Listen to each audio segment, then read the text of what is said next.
So the first question is holding on to I or self-attention the same as holding on to Bhagavan's feet and also the highest form of devotion? Very simple answer, yes. Yes, to all those questions. That is Bhagavan and his feet are not different. And Bhagavan is always shining in our heart as I am. Bhagavan is most intimately and most truly present in our heart as I am. That is what the true form of Bhagavan, Ramana Swarupa, is Atma Swarupa, our own real nature. That is Ramana Swarupa. So holding on to I am is holding on to Bhagavan. And there is no devotion higher than that. Bhagavan makes that very clear in verses 8 and 9 of Upadesha Undiyya. In verse 8 of Upadesha Undiyya, what he says is, Anya Bhavatin Abanahamahum Ananya Bhava me Undipara Anaitinam Uttamam Undipara. That means rather than Anya Bhava, Ananya Bhava, in which he is I, is certainly the best among all.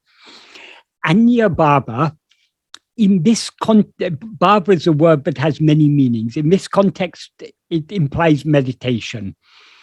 Anya means what is other. So Anya Bhava is meditating on anything other than oneself. And in this context, it implies meditating on God as if you were other than oneself. Ananya Bhava is the opposite of Anya Bhava, that is meditating on what is not other. What is not other is only ourself. That is, we are not other than ourselves. So Ananya Bhava implies meditating on God as oneself. So Bhagavan describes that as Ananya Bhava as Abanahamaham Ananya Bhavam. That is Ananya Bhava in which he is I. So when we understand that Bhagavan is that which is shining in our heart as I, meditating on him as I alone, that is Anaitinam Uttamam. That is the best among all. So Bhagavan is very, very clear. But meditating on Bhagavan or Arunachala as a name and form is good. But so long as we see them as a name and form, we are seeing them as other than ourselves. And inevitably, so long as we look outwards, when we are looking outwards, we are experiencing ourselves as I am this body. So if I am this body, then I'm something other than Bhagavan. Because Bhagavan is, this body is limited, Bhagavan is unlimited. So we seem to be something other than Bhagavan because we look outwards and consequently are aware of ourselves as I am this body. If we look inwards, the adjunct this body begins to drop off. And if we look within deep enough, we will sink into the innermost depth of our heart, where the adjuncts will drop off entirely and the pure awareness I am alone will remain. That is the reality of ego. That ego is the adjunct mixed awareness, I am this body. But the only real element, the reality of ego, is only the pure awareness I am. That is Bhagavan. So by attending to I am, we thereby sink within. And by sinking within, we lose ourselves in him. So that is the highest devotion, because it's the highest surrender. And he goes on to confirm that in the next verse, verse 9, by saying, Bhava Balatinal, by the strength of meditation, Bhavana Tita Sat Bhava Tirutale, being in Sat Bhava, which transcends Bhavana, alone is Parabhakti Tattva Mundipara. That is, that alone is Parabhakti Tattva. What that means is, by the strength of meditation, which meditation is he talking about? In the previous verse, he said the best among all is Ananya Bhava. So the Bhava he's referring to here is the Ananya Bhava. So, and Bhava Balatinal means Ananya Bhava Balatinal. That, in other words, by the strength of Ananya Baba, or Ananya Baba means self-attentiveness. When if we're meditating on what is not other than ourself, what are we meditating on? We're meditating on ourself alone. So it's Ananya Baba is another way of describing self-attentiveness. So by the strength of that self-attentiveness, being in Sat Baba means the state of being. Bhavana Tita, which transcends Bhavana. Bhavana here means meditation in the sense of thinking or imagining. That alone is Parabhakti Tattva, the nature or reality of supreme devotion.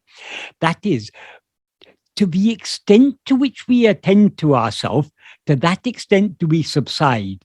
And to the extent to which we subside, we remain in our natural state of just being. That is Sat Baba. And in that state of just being, it transcends all meditation in the sense of mental activity. That is, attending to anything other than ourselves is a mental activity.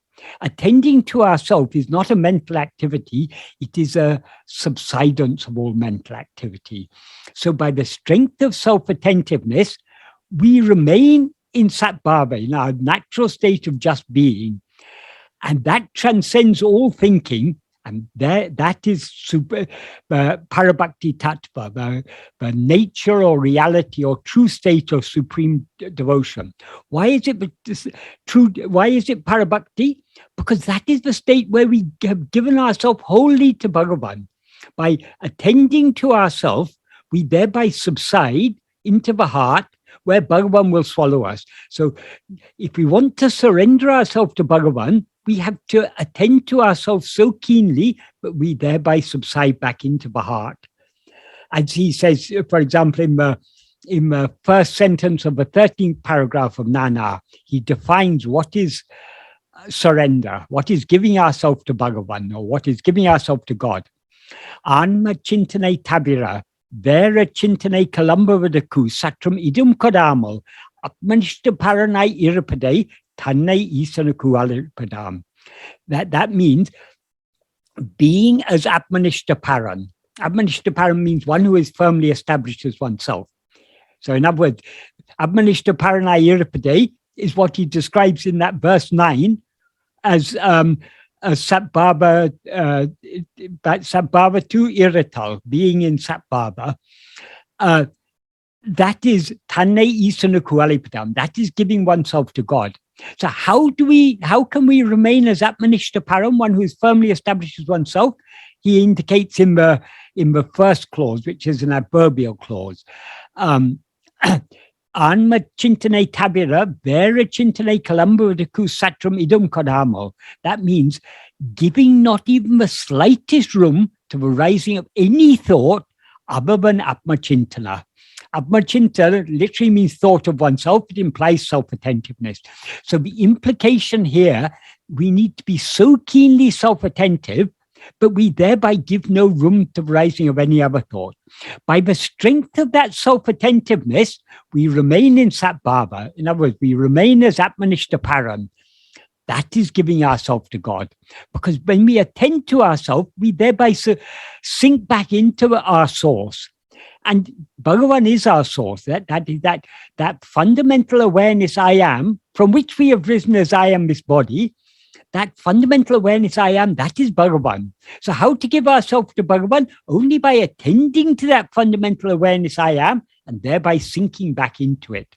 Because the nature of ego is to rise, stand, and flourish by attending to other things, but to subside and dissolve back into Bhagavan, into its source, by attending to itself.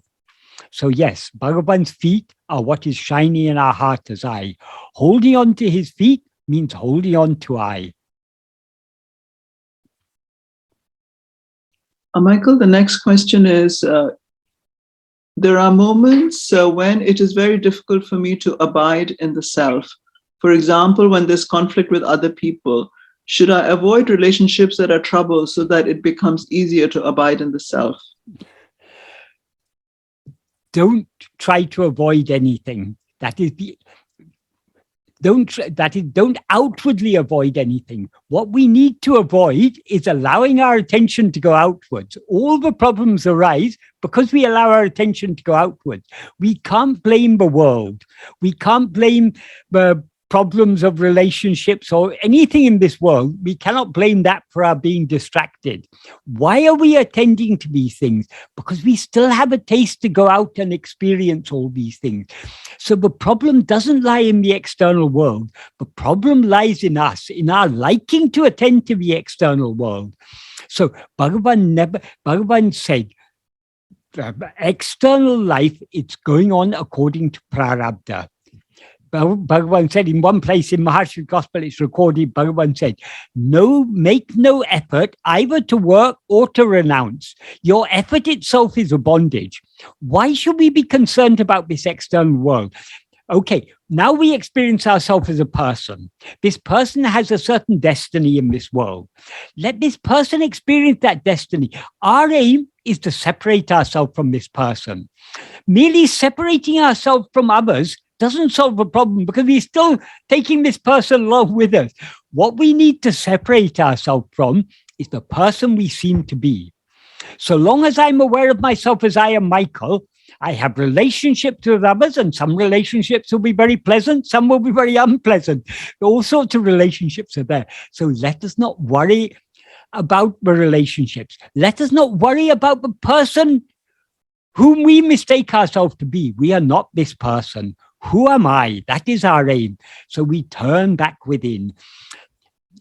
If we are distracted by problems in relationships and so on, the problem lies not in those relationships, but in our own vasanas.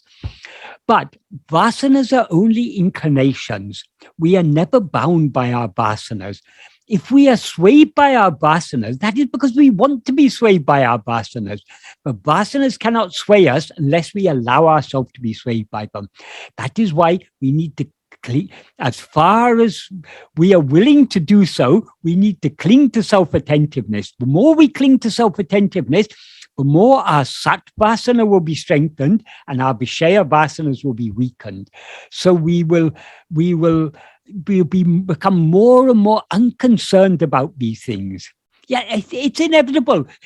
If we are a person, we cannot avoid relationships with other people.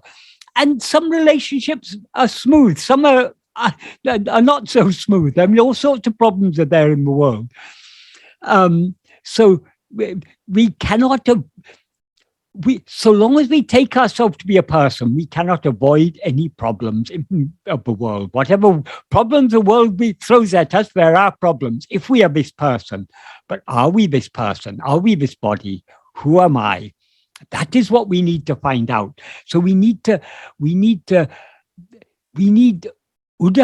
bhava. Udasina bhava means an attitude of indifference to these things. Yes, okay, but it's inevitable there will be. Even Bhagavan had problems in relationships. When he was living on the hill, there were sadhus who were jealous of him because more people were coming to him and coming to them. So there were problems there. You cannot live as a person in this world without having relationship problems. But what we need to do is to separate ourselves from this person. All these problems that happened around Bhagavan, not only the jealous sadhus, in later years, Perumal Swami, who at one time was a very good devotee of Bhagavan, but he wanted to have an upper hand. In Skandashram, he was more or less the manager of the ashram. So but because he was bossing over people slowly started to sideline him. They didn't want him, someone bossing over them. So he got pushed aside because of his own behavior, and therefore he got angry. But I am a rightful manager of the ashram. So he even put court cases against Bhagavan.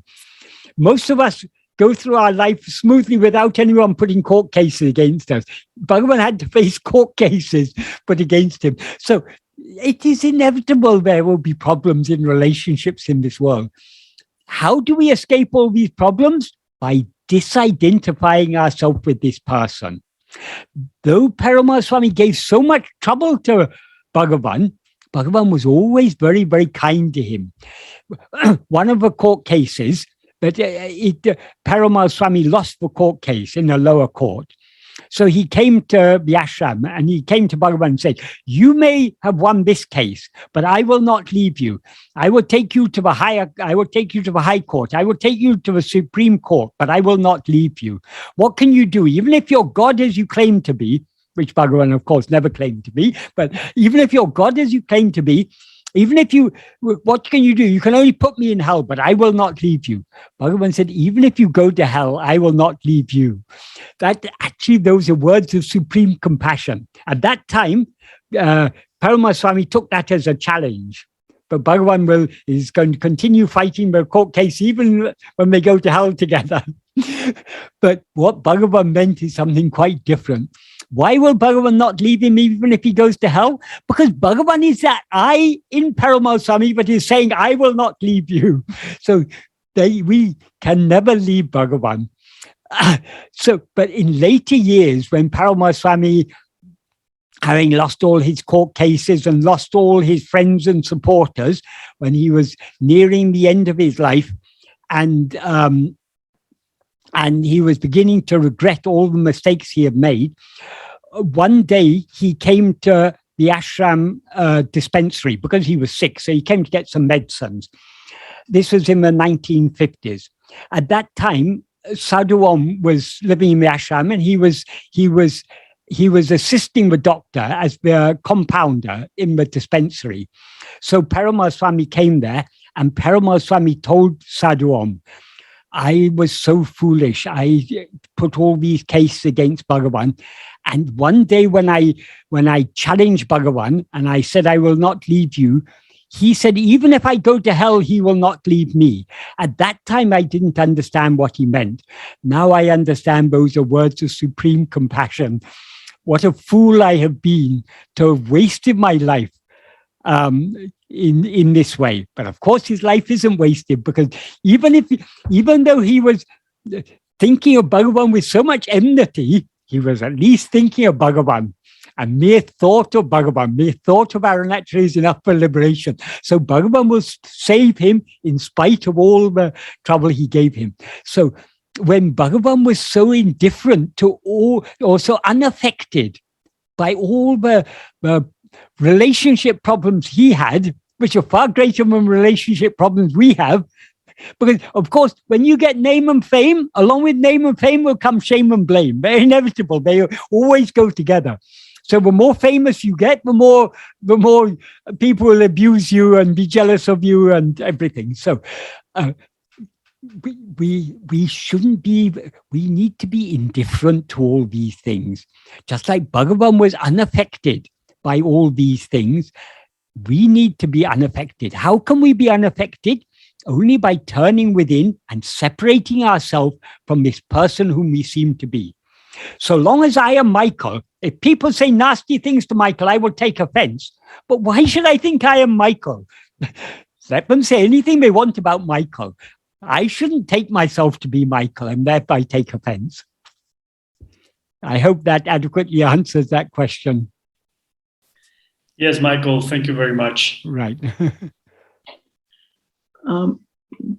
The next question is, you talked of grace. Can we use this song as a means of sadhana, that is chanting it daily as a prayer, asking for grace?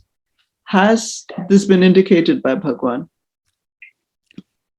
Sometimes when people ask for the Bhagavan the meaning of Akṣaramaṇamālai, he said, just reciting it is the meaning.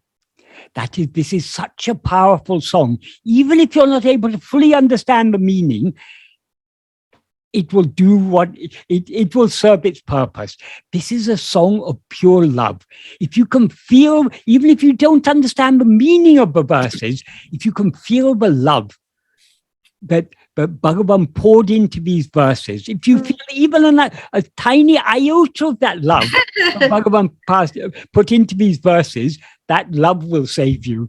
Because bhakti is a mother of jnana, as Bhagavan said. So definitely there is no greater aid and support to us in this path than Arunachala Akṣaramaṇamālai. This is Bhagavan's supreme gift to this world. Because without love, how can we attain?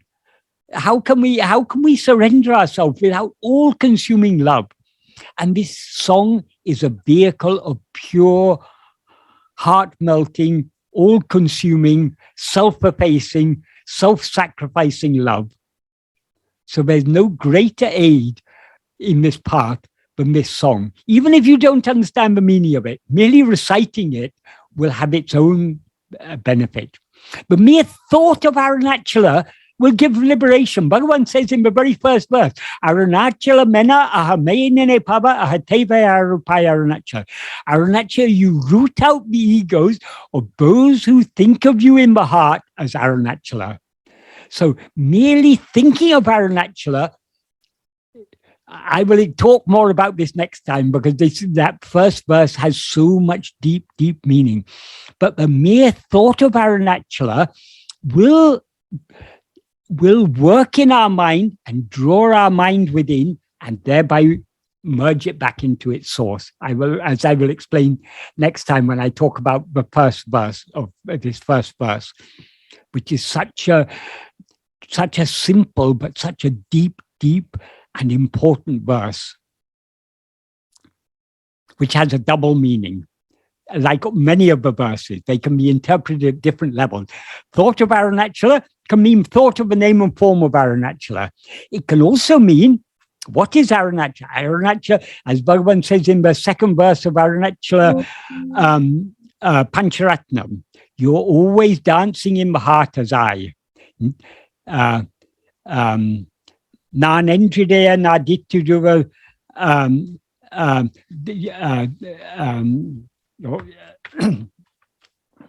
since you're always dancing in the heart as I, he says. Nityamum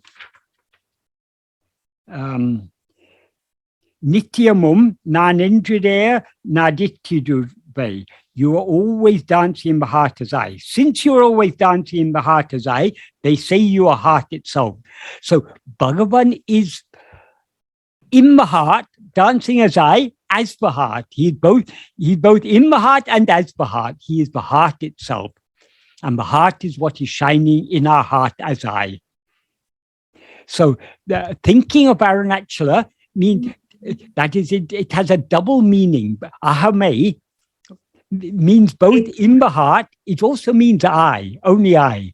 So thinking of I with the understanding that Arunachala is only I is one meaning. The other meaning is thinking of Arunachala in the heart. So certainly this song is the greatest aid and support in this path. Thank you. I have answered my question. Right. Yeah, so it can be sung daily. Definitely. It should be sung daily. The meaning is amazing. It is amazing. It is amazing. But it's something, the meaning, we won't understand the meaning first time. But the more we contemplate upon it, the more and more the meaning will reveal itself to us. Yes. That is true not only of Akṣaramaṇamālai, that's true of all Bhagavan's verses. They're all very deep in meaning, but only to the extent to which we contemplate upon them and try to put them into practice, that is most important, will they reveal their inner meaning, their deep implications. Even traditionally, there's a Tamil saying that you have to die in Varanasi to get liberated. Varanasi, which is, know Varanasi. You have to go to Chidambaram, go there, and Tiruvarur if you're born there. But just mere thinking of Smaranat Arunachalam. Yes, is sufficient. So this song is, So there's another very nice verse by Bhagavan that he wrote under a picture of Arunachala. Karunanabamai Karudakkatinal Arunachala Shiva Midam. That means this is Arunachala Shiva, which, being the ocean of grace, bestows liberation when thought of. So that is why every verse, Bhagavan ended with that name that is so dear to his heart, Arunachala. And the refrain is Arunachala Shiva, Arunachala Shiva, Arunachala Shiva, Arunachala. So that is a great mantra. Yes. Yeah, because that name, the name and form of Arunachala has this special power, like the name and form of Bhagavan, to turn our mind back within and draw it deep within the heart. Can I sing just once, please? I just interrupt, don't mind. Yes. Arunachala Shiva, Arunachala Shiva, Arunachala Shiva, Arunachala. Arunachala Shiva, Arunachala Shiva, Arunachala Shiva, Arunachala. That alone. Adu Andre Podum. That alone is sufficient. Yes. Even for people who don't know Tamil, learning the verses may be difficult. But at least we can sing Arunachala Shiva. That one verse, that one sentence. Yes. Yeah, it's like aham. Yes. No. Because Arunachala is aham. Arunachala mena ahame. Thank you. Thank you. Right. You brought tears to my eyes when you were explaining. I didn't bring tears to your eyes. Bhagavan brings tears to our eyes. Because by his immense grace in our stony hearts, our hard hearts, he has planted the seed of love in our heart. And like a small seed of a banyan tree that gets caught in a crack in a rock, it will slowly spread out its roots and finally it will split that rock into two. In this way, Bhagavan sows this seed in our heart, and finally this rock-hard knot, this Chichara Granthi, which is as hard as a rock, he will split it in two. That is Granthi Veda, the cutting of the knot. Yes. That can be achieved only by love. No power in this world other than love can annihilate ego.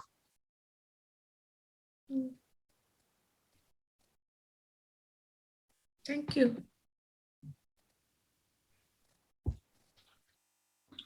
The next question is, what was the opinion of Ramana Maharishi about garlic and onion? Why do people on the spiritual path not eat garlic and onion? Bhagavan said about garlic. Garlic is very good for the body, not so good for the mind. But very, very orthodox people and yogis and others, they will avoid garlic and onion. Bhagavan used to cook with garlic and onions. He also made medicines with garlic. So Bhagavan was very, very strict about vegetarian food. We shouldn't eat any food that causes harm to other living beings. So vegetarian food is very important. In the modern day context, we can say vegan food because though the Indian culture is a lacto-vegetarian culture, the way milk was produced in old days is very different to the way it is produced now. Nowadays, with the dairy industry, we know there's so much harm, in so much cruelty to cows in the dairy industry in so many ways. So nowadays, it's most appropriate to be vegan because one of the fundamental moral principles that any spiritual aspirant must follow is ahimsa. As far as garlic and onions is concerned, yes, they do have some effect in tending to excite passions. That is why very strict yogis and very orthodox Brahmins and others will avoid garlic and onion. But though it's important, though food, as Bhagavan says, Mita Sattvika Ahara is the best of all the Mita Sattvika Ahara Niyama is the greatest of all the niyamas. It's greatest of all the restrictions. That is, we don't have to be so dependent on food. So eating a little bit of garlic and onion is, if we've got love to turn within, a little bit of garlic and onion is not going to stand in the way of our turning within. Bhagavan's mother was very orthodox.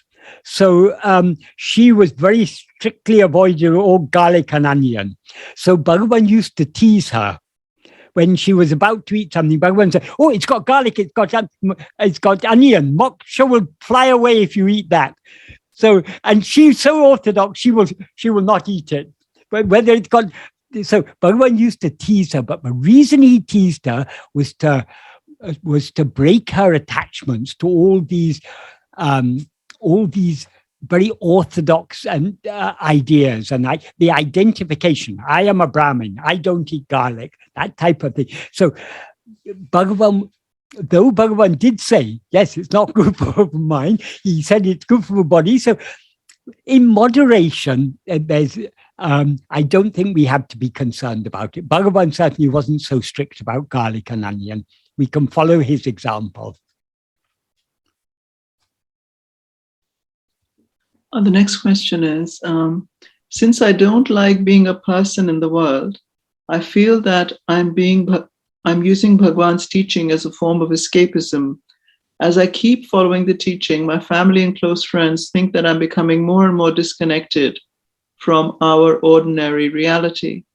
It seems that if I continue on this path, I will lead this dream character that now seems to be into a bad place. Do you have any suggestions? Thank you. If you didn't have liking to be a person, you wouldn't rise as ego. The very fact that you arise as ego, it is because you like to be a person. Because we have all sorts of likes and dislikes in our heart. Often our likes and dislikes are contrary to each other. We like one thing, but we know it's not good for us. So we also like to avoid it. So being a person is not good for us. Whenever we rise as ego, we experience ourselves as I am this person. So we know being a person, it brings all problems. If we didn't rise as I am this person, as I am this body, we wouldn't experience all these problems. So because we've understood Bhagavan's teaching, we have some liking to avoid being a person. But at the same time, we still have liking to be the person we seem to be. So we haven't totally given up the liking to rise as ego, to rise as this false awareness, I am this person. So that is why we need to follow Bhagavan's path, to turn with him more and more and more, and thereby to detach ourselves from this person. Bhagavan's path is not a path of escapism. If you divert your mind towards anything other than I, you can call that escapism. But this is the path where we are turning back within to go back to the reality. So we're not escaping anything. Well, we are escaping everything, but the motivation is to know and to be what we actually are, and thereby to free ourselves from everything else. So don't worry about being escapist. Just follow Bhagavan's path. That's all that's required. And if we're following Bhagavan's path correctly, other people need not even know. You don't have to show others that you're not interested in this worldly life.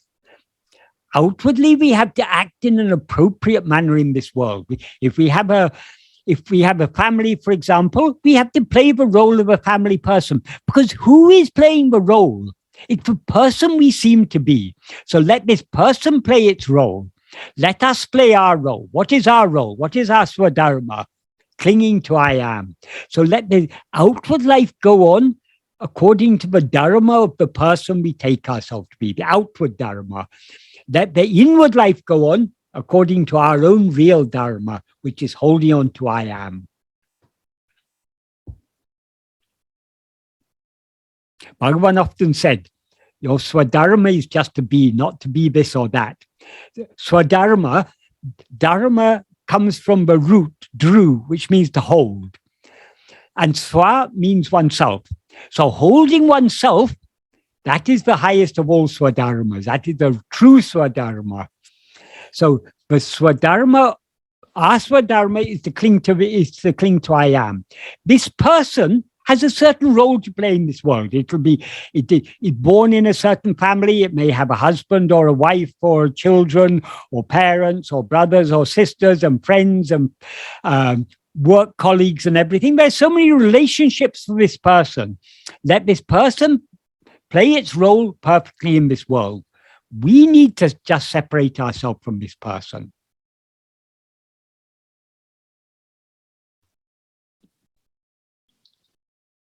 Michael, the next question is it's a very small question that who said Akṣaramaṇamālai to tune? Was it Bhagavan himself?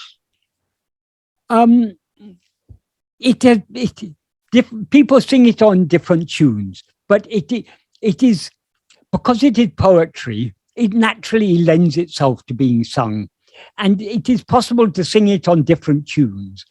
The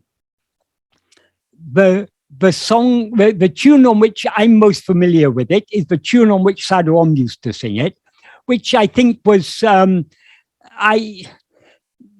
it's the tune that he considered a natural tune to sing it on. But I've heard people singing it on other tunes. I don't think Bhagavan specifically set any tune for it.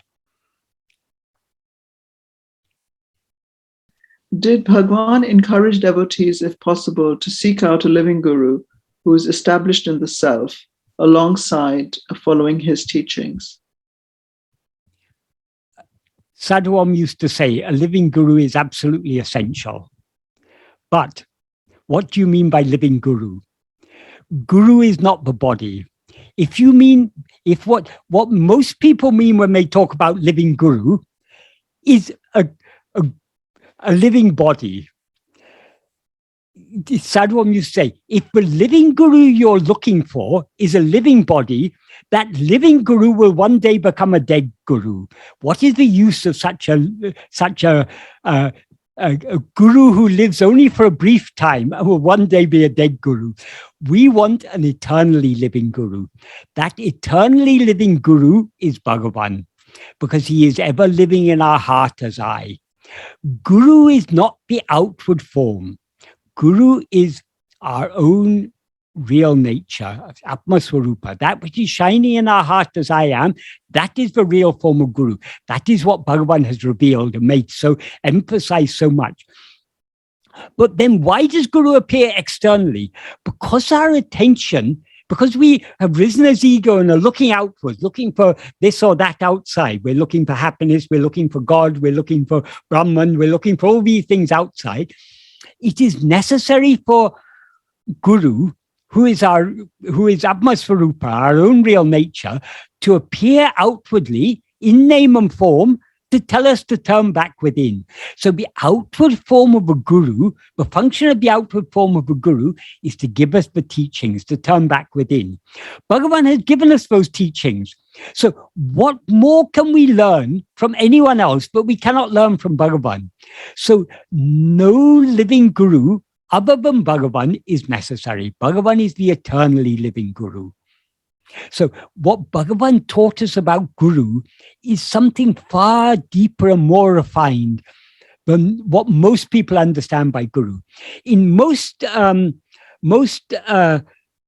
sampradayas, in most traditions, there is a parampara, a lineage of gurus. But Bhagavan never started a lineage of gurus. Why? Because Bhagavan's teaching is that Guru is not the body. Guru is ever available, ever shining in our heart as I. The outward form of Guru is necessary only to give us the teachings. Bhagavan has given us those teachings. In fact, those teachings are always being given by the Supreme Guru, Arunachala. But Arunachala is teaching only through silence.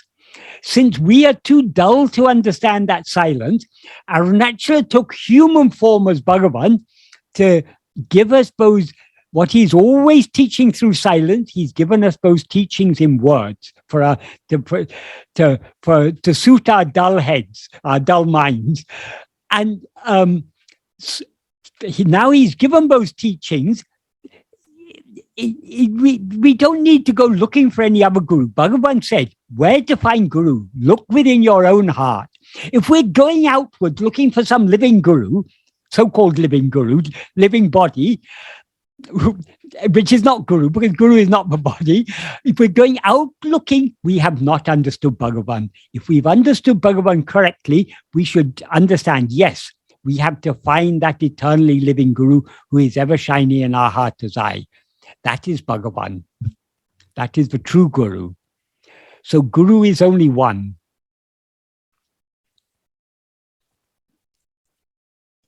Hi, Michael. Thank you for that. Yeah. Yeah, no, I do agree with that to some extent. It's just obviously, with, let's say, the teachings of Bhagavan, let's say, for example, language, that's a barrier for a lot of people. 80% of the world, for example, don't speak English and will not know Tamil. And so coming into contact with Bhagavan's teaching, the probability is going to be very low in terms of, for the majority of the population. If you're looking outwards, you can work out probabilities and say it's low because you probably don't know Tamil, or even if you know, or you don't know English or whatever. The probability of coming across the Guru when you're ready to come across the Guru is 100%. Because all these things, it's all, that is, this whole world is the power that is driving all that is happening in this world is the grace of Guru, the grace of Bhagavan. Mm-hmm. So when we are ready for his teachings, we will certainly come across his teachings. See, now there are some 74 of us attending this meeting, where there are people in all corners of the world, a few in India, but most of us are in Europe or North America or Australia or Japan, or we're scattered all over the world. How we have all come to Bhagavan? Because when we are ready for it, he will reveal himself to. So Guru knows how to take care of these things. We have been fortunate, we have come to Guru, and now if we've understood our Guru correctly, what our Guru teaches us is all that we need to search for is within. We need to look within, not look outside. So anyone who is going outside looking for a living Guru has not understood Bhagavan. Anyone who claims to be a disciple of Bhagavan and poses as Guru has not understood Bhagavan. There are many people who say, I belong to the lineage of Ramana Maharshi. I'm a disciple of Punja, and Punja was a disciple of Ramana Maharshi. Therefore, I belong to the lineage of Ramana Maharshi. Anyone who talks about a lineage has not understood Bhagavan. But lineage means a line. What is the line that Bhagavan showed us? The line straight back within, the direct path back to ourselves. So anyone who claims to be Guru has not understood Bhagavan. Anyone who claims any disciple of Bhagavan to be a Guru has not understood Bhagavan. If we have taken Bhagavan as our Guru, he is ever shining in our heart as I. We never need any other Guru. It's only the outward-going tendency of the mind, the Vishaya Vasanas, that makes us interested. Oh, this one's a Mahatma, this one's a Mahatma. He teaches something, he teaches something. He says, if you come and sit in my presence, I will quieten your mind. We look for all these gimmicks outside. We won't find anything outside. The whole purpose of Vedanta, all of Vedanta is summarized in 3 words, Tattvamasi. What is the practical implication of Tattvamasi has been revealed by Bhagavan. You are that means investigate yourself. Don't investigate anything else.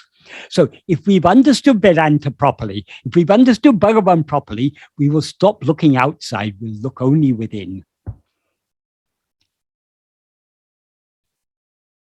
Thank you for that, Michael. Right.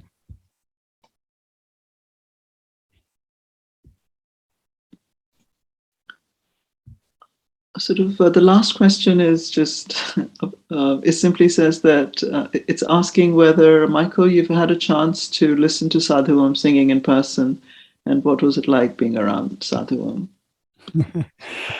Om? Well, I can say it was a great blessing. But Sadhu Om is, outwardly, he was a very, very simple and humble person. So he will make it seem so ordinary being in his company. But it so it's very easy to be to overlook his greatness because of his simplicity. But he was, but the greatest benefit I gained from being in Sadhu Om's company, and I think anyone who was in his company would have gained it, is his great love for Bhagavan, which was infectious. And so that is the, I was already attracted to Bhagavan before I met Sadhu Om, but the degree of my love for Bhagavan was intensified to a very great extent by being in his company. Also, he was fully immersed in Bhagavan's teachings. He had such a clear understanding of Bhagavan's teachings. And I'm someone who always likes to understand things. For the 8 years I was with him, I questioned him relentlessly. And the more I questioned him, the more clarity of the deeper and deeper the clarity of understanding of Bhagavan's teachings, he enabled me to understand Bhagavan's teachings more and more deeply, more and more clearly. So that love and clarity, but it's the very nature of Bhagavan, was shining through Sadhu Om. So I was fortunate to be with Sadhu Om and to benefit from that love and clarity. So anything I'm saying now, it is, well, of course, the source is Bhagavan. Sadhu Om never claimed to be a source of anything. He was always completely effaced himself. But having been with someone who was wholly surrendered to Bhagavan, who had completely effaced himself, through Sadhu Om, I was able to be infected by the supreme love and supreme clarity that is Bhagavan. So, recently, a couple of times, people have asked me why Sadhu Om was called Sadhu Om. There's a reason. When people asked him, how did you get this name Om? He said, I didn't get it. It's the name of everyone. Because Om is the name of Brahman, and we are all Brahman. So he chose that name Om because it's a totally impersonal name. And he chose to call himself Sadhu Om because generally sannyasis are referred to as Swami, which Swami sounds very grand. Swami means like a lord. But sadhu is something very humble. So because he didn't want to be called Swami, he wanted simply to be taken as a simple, ordinary sadhu, he called himself Sadhu Om. So that name is a very apt name for him because it's a totally impersonal name. And he was a person who had totally effaced himself.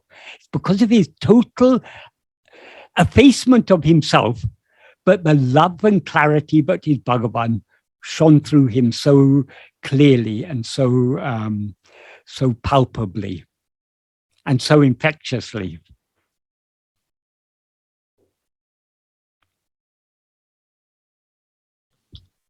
Well, Michael, I think